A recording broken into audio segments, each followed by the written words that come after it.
Let me get through this one slide real quickly, and then I think we'll go to questions. Okay.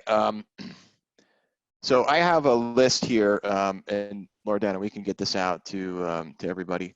But I think there's some easy work from home. And Melvin, I saw. How are you, Melvin? By the way, I saw your question on there. Current conditions and seeing how BYOD and work from home, has descended upon us so quickly. How can we educate enterprise customers?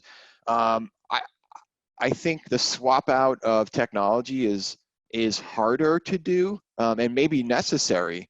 I think the communication of just common best practices, not that the company's going to take responsibility for that day one, but we've actually shifted our messaging at Symbol to be less about, hey, your employees need to be educated because they're the front line of your human firewall and they protect your data.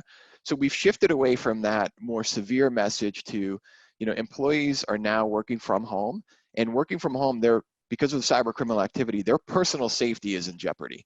So we've shifted more to a personal message, and I think that's a great way for enterprises to approach this is let's protect our people and help our people be safe at home.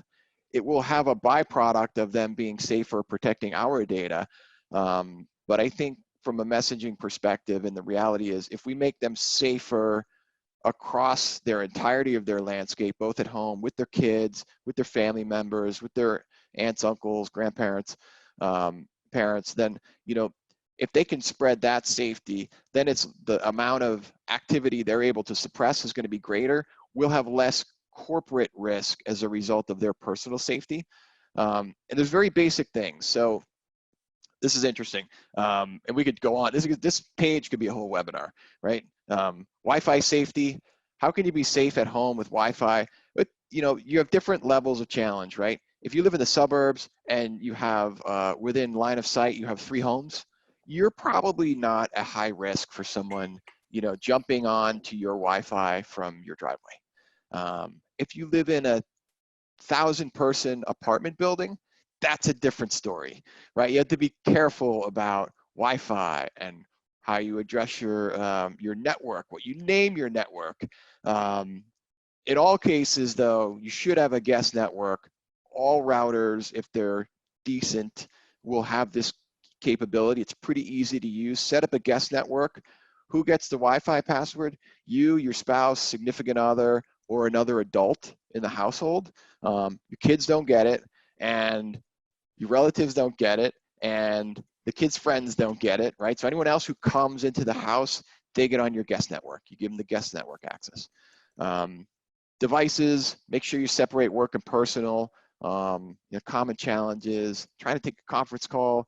Now my kids are home because they're not at school, and they need attention. Here, take my corporate phone and go watch a video. Like, we have to avoid those kinds of things. So as we're working from home, separate work and personal.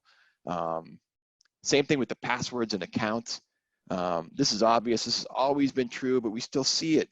Hey, I have a Netflix service and my username is my work email address. No, right? So your personal service, your personal entertainment and services, those have personal usernames, personal passwords, not related to corporate, not related to work.